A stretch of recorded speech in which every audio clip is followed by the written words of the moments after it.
Hello, my name is Abigail Sperry. One of the most important things as a teacher is to be aware of the influence of culture and parenting in the classroom. Being of Asian descent, I've always been interested in the culture where I came from as well as other cultures. However, it wasn't until recently that I learned the importance of diversity and culture in the classroom. So what is culture?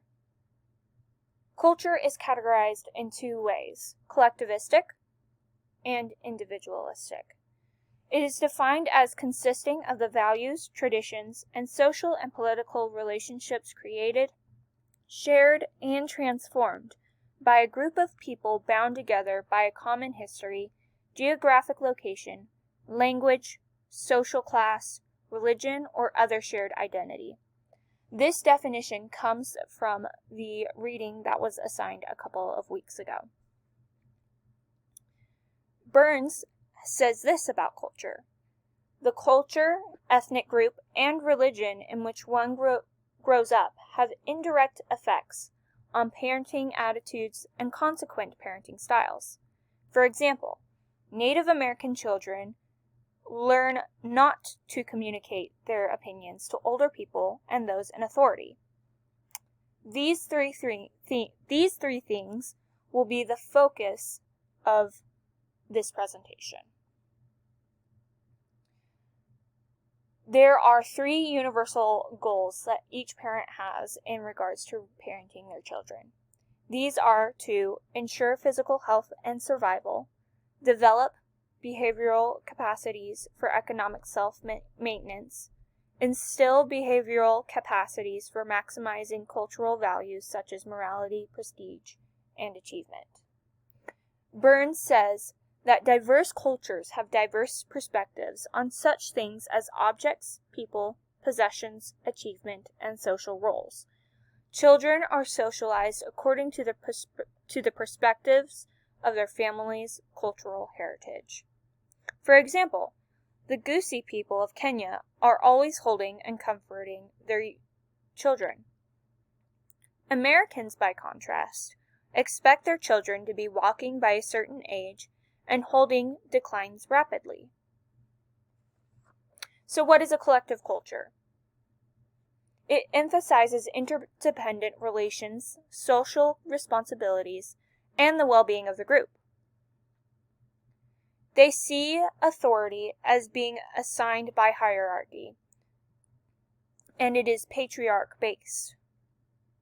Communication is usually indirect, typically more nonverbal, so using hand gestures and eyebrows or other such nonverbal cues to get what they want across.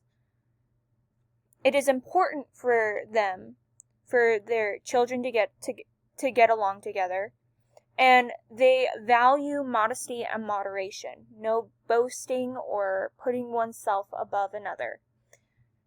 They do not expect their children to be perfect, but to improve upon their mistakes. Failure is not a concept there.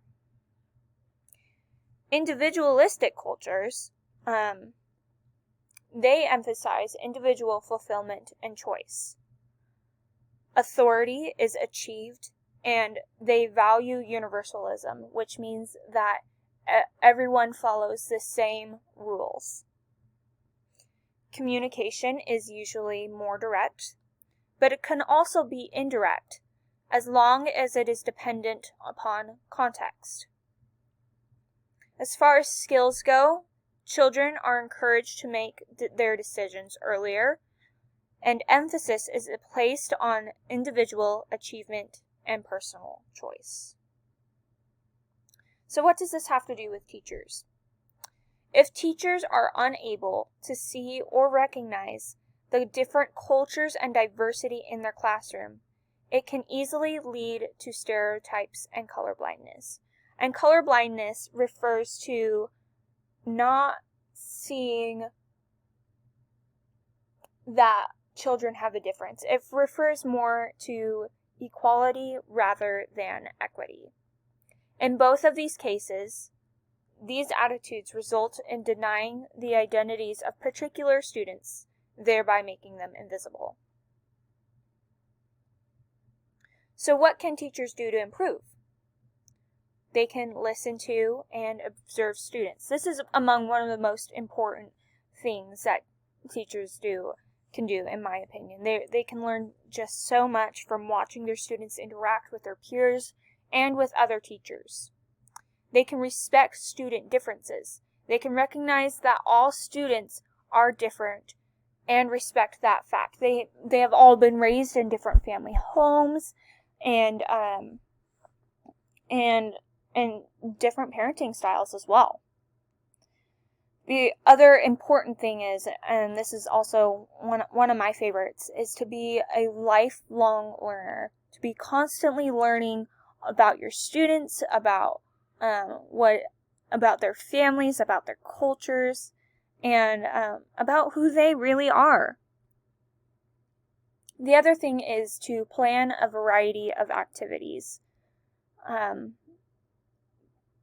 making sure that all of your students are included in what you have planned and what the lesson plan says, so that all your students can learn. The other thing is to interact with both students and parents on a regular basis. Get to know them, talk to them, And then the last thing is to remember that children are socialized according to the perspectives of their family's cultural heritage, not the school's.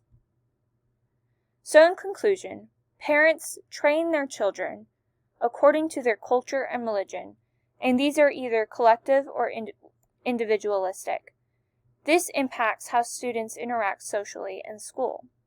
Teachers should also be aware of the different diversities in their classrooms and provide ways for their students to learn successfully while remaining respectful of culture.